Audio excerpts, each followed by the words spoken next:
அந்த தீவிர கருணாநிதியோட கடுமையா கஷ்டப்பட்ட தலைவர் நிறைய பேர் இருக்கா. அவங்க திட்டமிட்டே கருணாநிதி தன் மகளை கொண்டு வந்தார். சரி, அதோட வளர்ச்சி முடியுதா? இல்ல. அடுத்ததாக இப்போ ஸ்டாலின் உதவி ஸ்டாலின் கொடுத்தார். இரண்டாவது, இந்த ஸ்டாலினை குழந்தையா இருக்கும்போது உடைச்ச தலைவர்கள் திமுக நிறைவேற்ற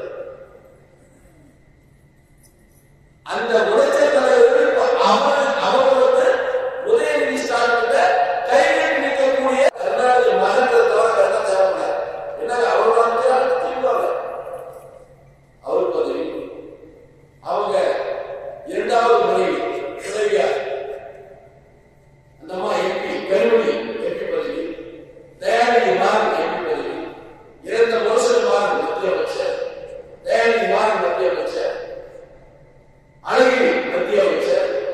என்ன வெக்கமா அந்த திமுக இருக்காரு ஒன்பது சொல்றா கேள்வி கேட்க மாட்டாங்க. கேட்க முடியல, அதிகாரம் போயிடும். அப்படின்னா எவ்வளவு ஒரு சர்வாதிகார மனப்பான்மை உள்ளவர்களாக கருணாநிதியும் ஸ்டாலினும் உதயநிதி ஸ்டாலின் இருப்பார்கள் என்று பார்க்கிறது. அப்படிப்பட்டவர்களை ஆட்சி செய்யலாமா? பாதகம் செய்பவரை கண்டால் நாம் பயங்கொள்ளலாகாது பாப்பா, மோதி மிதித்து விடு பாப்பா, அவர் முகத்தில் உமிழ்ந்து விடு பாப்பா. அண்மை செய்திகளை உடனுக்குடன் தெரிந்து கொள்ள இணைந்திருங்கள் இயம்நாடு தொலைக்காட்சியுடன்.